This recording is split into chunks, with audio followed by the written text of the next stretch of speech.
and welcome back, our wonderful listeners, to episode 23. Happy November. Happy November. Yay. So today's conversation is special as we continue getting closer to the holiday season, almost like a preparation for when all that cheer and like upbeat holiday music and like unrealistic expectations to be happy or thankful are just thrown in your face and you're like, where did this come from? I know it happens every year, but time out. Not. Oh, I don't think I thought about just how annoying the holidays can be until you're literally a college or grad student and you're Yeah, like, what are the holidays? Like, I can't even think about anything past today. actually, yes. Like, just feeling like, hold on, can I just get a grip on today or the end of this week? So, in this episode, we're going to tackle the feelings that often feel contradictory to this time of year. So, like the feeling that things will always feel crappy or worthless, a feeling of never-ending doom or constant disappointment, or maybe even feeling like life will always feel hard and never rewarding. So, buckle in. Okay, we will also talk about how to get out of this rut and like dread spiral and how to not just survive but thrive and feel alive through it all. Full rhyming situation, Dr. Seuss. Yeah, I just had to let my brain let it out. Yeah. So to start with, let's talk about that feeling, right? Like let's name that feeling. Let's learn more about that feeling. And specifically what we're talking about is dread. And that phrase that we often hear of like not seeing the light at the end of the tunnel. Like the light is non-existent. It is pitch black. Nothing is around. Exactly. Pitch black. We got no flashlights. We got Mm-mm. no matches. We're like wandering, right? Yeah, wandering in the dark. So oftentimes, as we're nearing the end of the semester, or even the close of a year, we can feel burned out or exhausted or unmotivated or like that dread of what's to come or like that uncertainty of like what is going to happen. Right. Right? Yes. Yes. It makes me think of too of like the dread of what's to come, of something that I think for like our students who like are barely surviving and getting through this semester and they're like, I have to do this for 2 more years. Or like I Yeah. have to come back like next semester and it's like this feeling of, oh my gosh, like every semester will feel like crappy like this. And I think that really hits hard on just like morale in general and motivation to like continue on. Such a great point. I hear that a lot, like at this time of year in session, Mm-hmm. or like questions like, will I pass this class? Will I Right. get into the internship I want? How will I be able to go home for the holidays? Will I even be able to go home? Mm-hmm. Will I Yeah. even be able to buy my loved ones a gift? Like, or will I even be able to enjoy some free time? Or like Mm-hmm. stop worrying? And like you said, is this going to happen every single semester? Mm-hmm. Yes. Yeah. Yeah. I Yeah. think there's a lot of extra pressure around the holidays that I think we've talked about before. I don't know if it was a podcast episode, but it might have been like a blog or video. Yeah. But like just the extra pressure of obligations, feeling responsibilities during the holidays, and like even thinking about how many times like have students been just like hitting like the books, hitting all the studying, doing clinicals, feeling so overstimulated, and then they get a text from mom and dad asking what they're going to bring to Thanksgiving and they're like what? Like it's not even like in my wheelhouse. Like thinking about, and like that adds a lot more just like I think like unhappiness, because then it's like the guilt of like I don't feel excited about the holidays, or like I don't even like want to go home because I'm needing to study. Like my Thanksgiving break is me trying to catch up or prepare for finals versus being able to be present. So I think that just adds to it of like gross vibes all around. Oh, yeah, for sure. On that note of not just the holidays, but other things that could trigger that feeling of dread is a job interview, a medical appointment, the death of a loved one, the Sunday scaries. Hate the Sunday scaries. Oh gosh. I also get like the Monday madness in the mornings, if you want to call it that. The rage of a Monday morning. Yes, yes. That dread in Monday morning Mm-hmm. hits like no other. It really does. Climate change can cause some dread. Yeah. Deadlines, simple errands, maybe that like never ending to-do list. Right. Yes, like I clean my house, but it's like this thought of like as I'm cleaning, something else is already getting dirty again, and like I'll just have to continue this cycle. That's my own personal purgatory. Let me just put that out there. Oh, yeah. I totally feel that. I Gosh. totally feel that. It's the worst thing ever. Or like when you're cleaning something, for me, like when I'm cleaning something, I'm like, oh, great, I'm cleaning it. But then I forget that I'm going to have to clean it again. And then I remember and I'm like, man, what's the point of cleaning this right now? It's like I'm doing all this and then I have to repeat it again. Or like I'll wash all the dishes, but then I have to cook dinner. So I'm Boom. literally gonna wash dishes again. And it's like, why? I'm ready for the future when you just like press a button and everything goes back to. Oh, yeah. Let's yeah, get that technology going. Please. Anyways, scrolling back. So this sense of dread can really seep into many areas of life, like how we were just talking about, right? Like impacting us to feel stuck or helpless. It's the word dread is literally defined as to anticipate with great apprehension or fear. Like they included the word great in there. I was like, wow, In that's all great. caps. Yeah. I mean, that was me, but I was like, God, emphasis on the great, you know? To have uncertainty and great worry about the future or your ability to face whatever the future holds. A common narrative, I don't know if you hear this, but I definitely hear this in session, that if something feels hard, difficult, challenging, or maybe we even fail at something, it starts this domino effect that nothing will ever be good enough and life will always feel crappy or bad. And kind of like that laundry example, my efforts are worthless or useless. Like literally thought about like you about to be a mom and your laundry is never gonna be ending. Oh man. Literally, Gosh. literally. Yes, the domino effect is I feel like personally and I hear it a lot in sessions of just like man, it's like one thing can happen that just is triggering, or it's like I'm already overstimulated. I just need one more thing to add to this cup to make it overflow.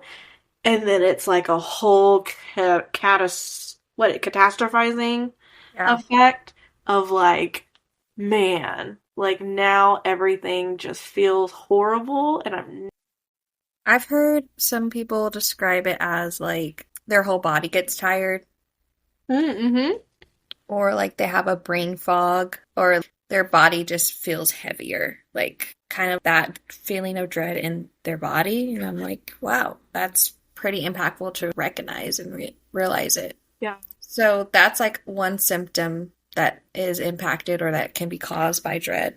So like dread can not just lead to those negative thought spirals, but it can lead to depression, panic attacks, other physical symptoms like nausea or headaches or even GI issues. And then, of course, like that overall sense of anxiety and worry. It makes me think of as like you're describing that of when you were talking about like your body feels like it goes like just fatigued. It almost makes me think of just like the self-defeat, that comes up of like I've literally been putting so much energy and time and attention onto this thing and something crappy happens and then it's like, what's the point? Like in the, catastrophizing mindset. It's like no matter what I do, it doesn't make a difference. It won't change anything. And I think it's literally your body has a physical response to that defeat, right? Of feeling like, what's the point, I don't know. That's just what came to my mind. That's so true. It's also making me think of, I don't know if expectation is the right word, or maybe like hope that things will go a certain way. And we hold on to that picture of how the thing we want it to go, how we would like for it to go or not go. Yeah. Yeah. I would really like to avoid or not face any traffic. Yet that's, Oh, the likelihood of that is probably zero. But then still like dreading to drive or getting frustrated and yeah. like feeling like it's not worth it. So this feeling of dread, experiencing like not just that physical sensation, but emotional, it's our whole system saying like something feels wrong, and it can be very scary and isolating, especially if you don't know how to communicate that to other people or even like know the quote unquote why we have that feeling. Sometimes it gets so intense that we start to think and believe there's no ending to this feeling, or we feel like we don't know how to help ourselves get through it. And I know this is a big portion of my work with clients is like once they come to therapy, they're at the point of like internalizing that and making more meaning out of that. And like us highlighting that's just a pattern our brains do. Because sitting with maybe there is nothing we can do or there's something out of our control is really, really hard. It's hard to accept that, I think, mentality, especially when it's like, I think a lot of us are very much needing and looking for control in a lot of ways, right? Which is a big part of anxiety in general. And so with like things like that like is out of our control in some things, right? Like there are certain things that are going to happen that are just like outside of our control. Like it didn't matter what we did or didn't do, it wasn't going to change X, Y, and Z. But like that in itself can be really hard to sit with and accept without internalizing, like, no, I should have done this or I could have done this. And I think that thought pattern comes up a lot more too as we are feeling more and more in this rut of dread and just like things are never gonna feel quote unquote good. So, On that note, I know our listeners can resonate with this dread feeling or this overall of there's there's no light at the end of this tunnel. Like I feel stuck. I feel like this is never ending. So we don't want to harp on that too much and spend some more time talking about how to cope and like help ourselves. yes. I think that's like hopefully the nature of our podcast is the fine balance between like acknowledging and being aware of X, Y, and Z parts of, the unhealthy, the gross feelings, the toxicity, whatever. Like, and then being able to balance that with, like, there's hope. Here's what you can do to work on it. Or here's even like some neutrality information around this. So, Yeah. But before we get to that, I want to mention dread is like a polarizing feeling. Like we're either all the way in it, and when we're in that dread feeling or it's present, then we feel the goal, the quote unquote goal, is to get on the other side of that, which is happy and feeling super joyful or totally self-actualized and just loving life. And that is so unrealistic too. To think that we have to get to that place to be okay. And what we're going to share moving forward right now is like how to get in that middle part. yes. Right? Like The rainbow spectrum, if you will, between the black or white, all or nothing thinking. Yes. Yes. Okay, well then let's pivot into the rainbow. Oh my god, I love that. Yes. Gosh. Okay, So really looking at this aspect of finding light at the end of the tunnel, right? Finding that like this one thing, if that is, that we can hold on to get us out of this rut. A big part of that and something that needs to be present is just I think, impact of having resilience, having acceptance, and endurance all kind of wrapped into one.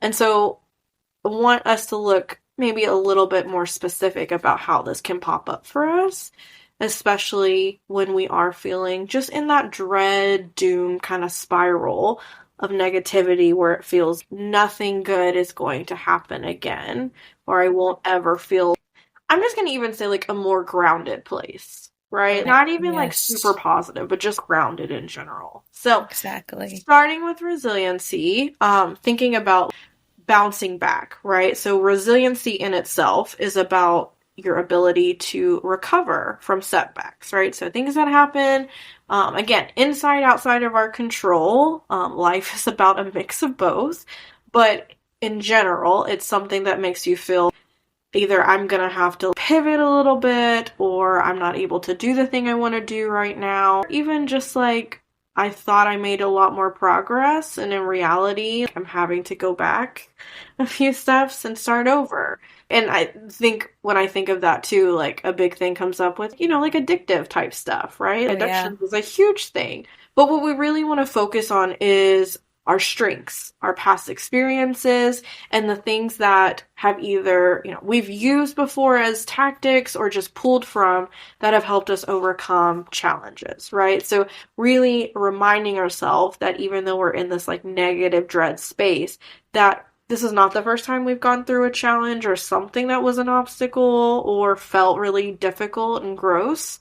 And so how can we remind ourselves like we've done this kind of, recovery of this setback of this thing, this challenge before, and being able to remind ourselves that we are capable of that. It might be different, which is normal, but just being able to incorporate a little bit of that awareness around, I've been doing this throughout life, even if I didn't recognize it. And the other thing is having like a growth mindset, right? So really embracing this idea, this belief that the challenges that I go through, right, can lead to personal growth. Now, I think there's a caveat, I don't even know if that's the right word to use, of challenges, and I'm putting that in asterisks, quotations, whatever, because I think there are exceptions to this in some aspects, right, that it can be more harmful to think of that rather than this, but we are going to look at this as like a general,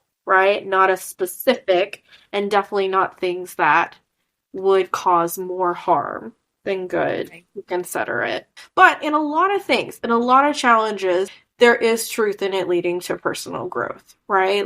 And I think even like simple day-to-day things, right?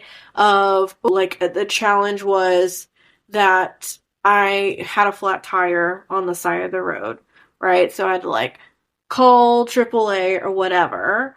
But from that, I showed myself I was able to call for help, right? Like maybe I had anxiety about calling AAA, but now I've been able to do it. Or maybe like I watched this person like put a spare on my car, so now I know a little bit more. So it's like, it can be even like simple day-to-day things like that about just looking at how are these obstacles and challenges an ability or opportunity for me to learn from rather than just to anchor me and keep me down kind of things. The next one we're going to think about is acceptance. So really thinking about how am I acknowledging the reality of things. This involves recognizing what our current situation is without judgment, without shame or guilt. And it doesn't have to mean that you approve of it, right? I think acceptance in general seems to sound more like, I guess positive in the sense of like, yes, I'm accepting of everything and I'm just super happy about it or I agree with it. And it's like, that's not necessarily the case, right? You don't have to approve of it to understand it and to have awareness around like, this is a part of me, right? And that can look like a whole different thing and depending on who you are. And so I I'm not going to go into all the millions ways that that could show up, but Sure. Or it's just the word acceptance in our society is like, oh, you got accepted to college. We accept your application. We accepted your job offer. Mhm. You know, Yeah. it's a positive Yes. vibe around it, but sometimes it's accepting harsh realities. Hmm. Yes. Yeah, it's like a multifaceted word. So, Mm-hmm. yes. Letting go of control.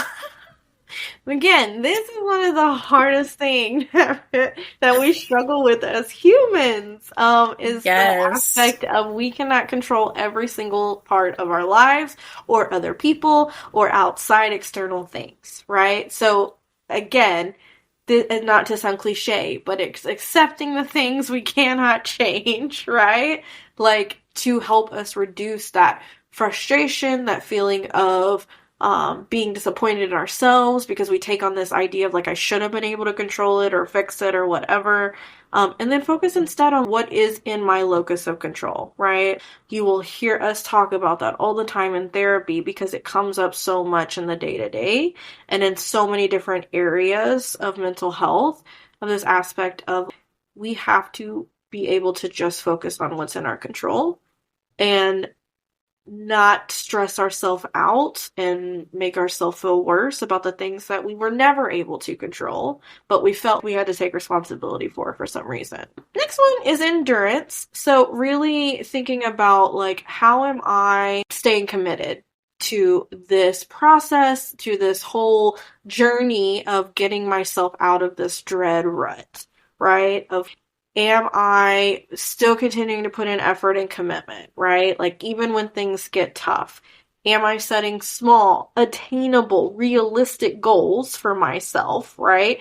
That doesn't have to be like a super huge one, but can be as simple as like, I just want to do X, Y, and Z by the end of the day, you know? So how are we kind of keeping ourselves committed and in that mindset to move out of it versus just being comfortable with staying stuck?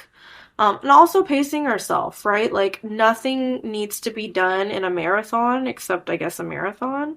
But we have to be able to pace ourselves. So that means we Yep. need to take breaks. And I literally can guarantee that someone listening to me saying that is like, when do I have time to take breaks? Like, that's not feasible. And it's like, well, if you don't take breaks now, eventually your body's going to demand a break, and then you're really not going to like it. So, you know? And so it's like, why can't we be proactive here? But it's really being mindful of the mix between like endurance part, right? Which is continuing to put in effort, commitment, by balancing as well this pace of yourself, right? Of taking breaks, incorporating rest, and really keeping a sustainable pace rather than like push, push, push, or just completely like numb out and not do anything. Again, that all or nothing thinking coming up. Next one is seeing the light. So, I mean, this is obviously another cliche thing, but I think it's a helpful analogy and almost even like visual for this whole process because seeing the light is the semblance of how do I keep that hope alive, right? Like, how do I keep just even like whether it's my goals, whether it's the desired outcome, whether it's like my vision for the future and what I want to achieve, how do I keep that almost like a vision board, if you will, to motivate me during difficult times? Because reaching for those things is not going to be something that is like super like happy and positive vibes and lacking any type of conflict. Like the things worth working towards are going to have obstacles.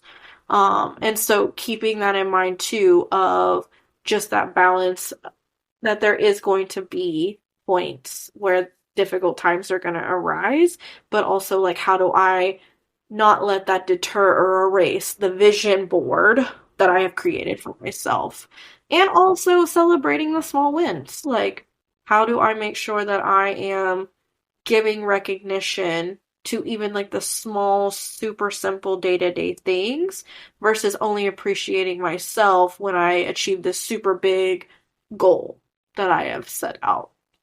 Right. And I think also what I've learned is that having an amazing or supportive and loving group of people around you, and that could be one person, could be two people. It could be someone you may not even deem close to you, right? Or vulnerable in that way, that helps you remember that vision or your goal, or like just say that I'm proud of you, or I'm thinking about you. It's like, wow, that can help us see the light at the end of this tunnel. Yes. I think that goes also into the mindset of like it is okay to ask for help. Actually, it's encouraged, right? And so I think when we get into a dark spot or just a dread point or just feeling things will never change, there comes this sense of isolation. Nobody understands. Everyone else is doing better than me, or they'll judge me. And it's like that's the part of it that I think keeps people so often from reaching out to support systems and people in their life that would literally love to be there for them. And I think it's important for us to be able to remind ourselves that asking for help and leaning on the people that love us and support us is actually vital in life and in this journey. And so being able to push yourself, if that's one of the areas that feels really uncomfortable, then pushing yourself to be able to do that. Oh, yeah. And then lastly, of course, is thinking of practical steps, right? So this can be as simple as practicing mindfulness, right? So how am I being present? How am I really focusing on the moment and not in the what ifs, anxiety about the future, or even journaling, and really reflecting on what are the experiences, the feelings, the progress, that I have gone through, that I am feeling, right? How can I gain clarity and kind of reinforce like my journey here and just like my goals, while also giving again awareness and recognition to maybe I don't feel that great where I'm at on this, and maybe I need a little extra time, attention, and love right now in these areas. Thanks for sharing that, friend.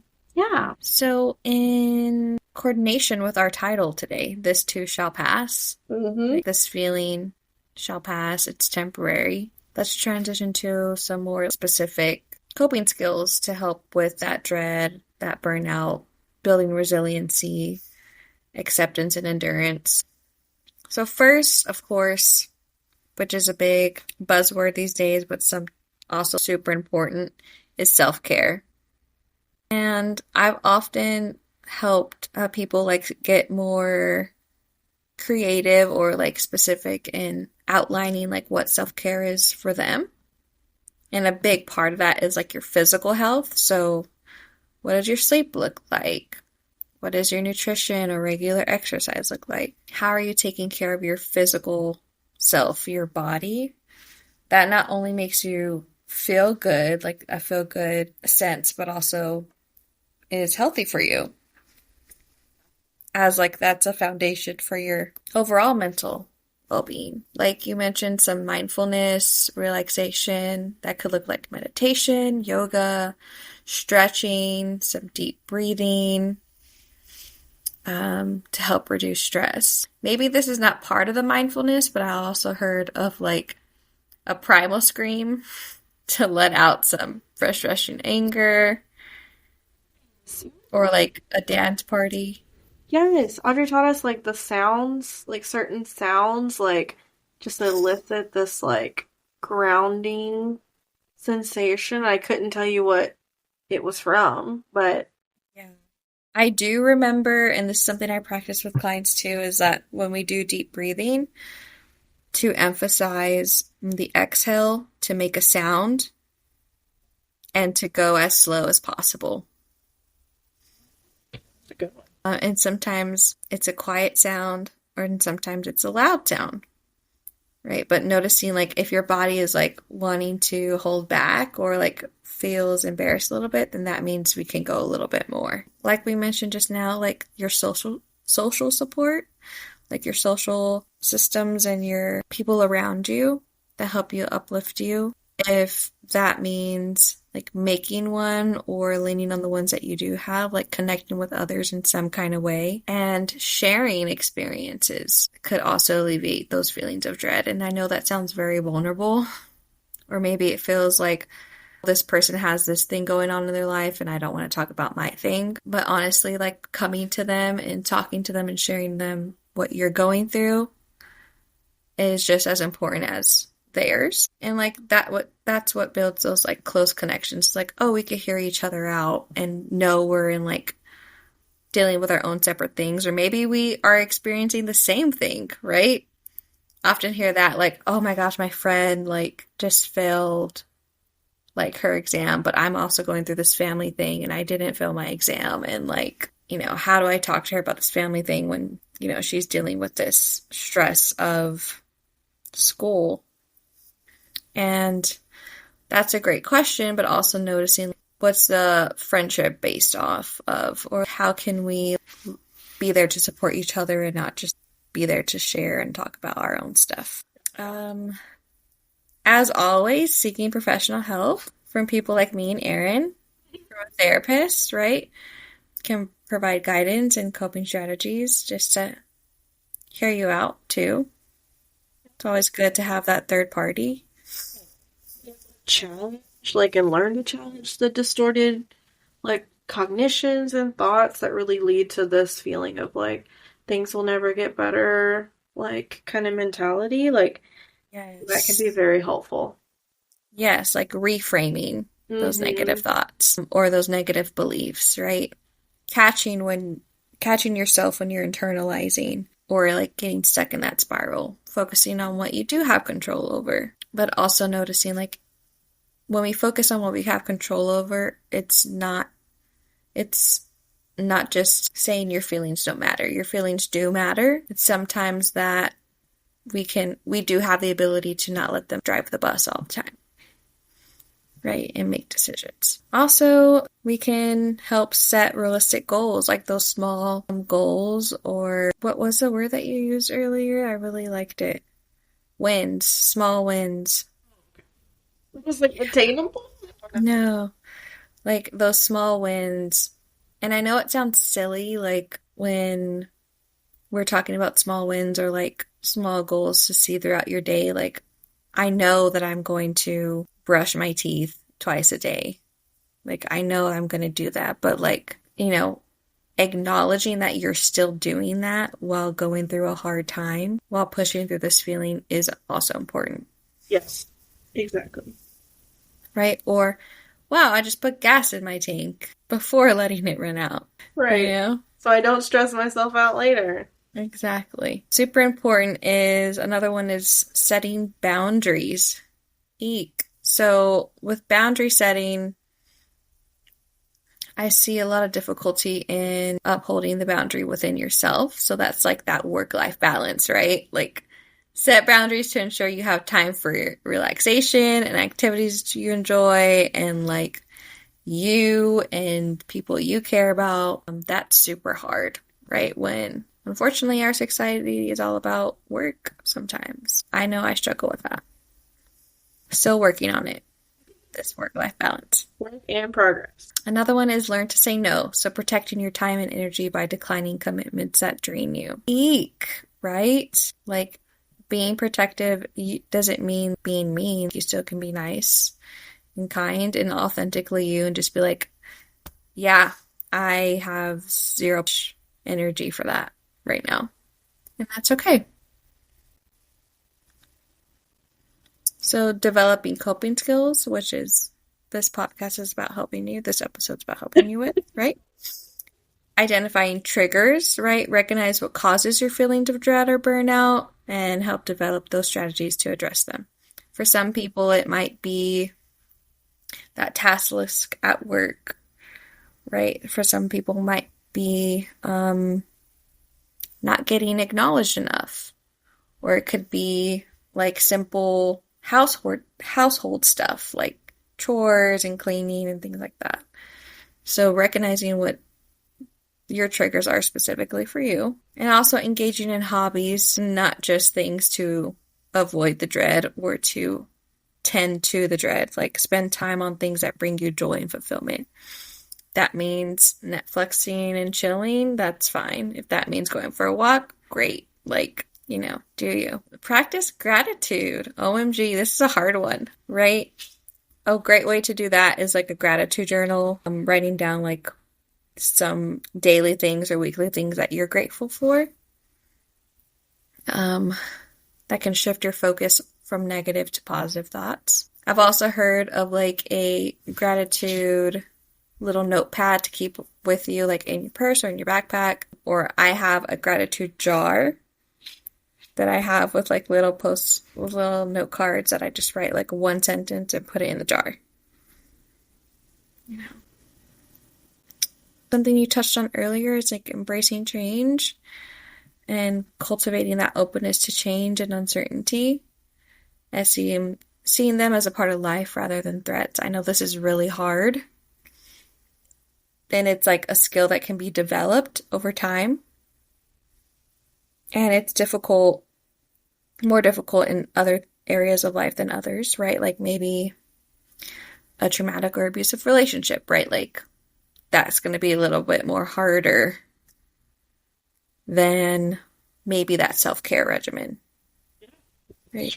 And then lastly, like continuous learning. So learning those triggers, building those skills, investing more in your personal life or professional career growth, and acknowledging like your accomplishments, right? And like what is your purpose in each area of life. I had a client describe them as like these different buckets of life.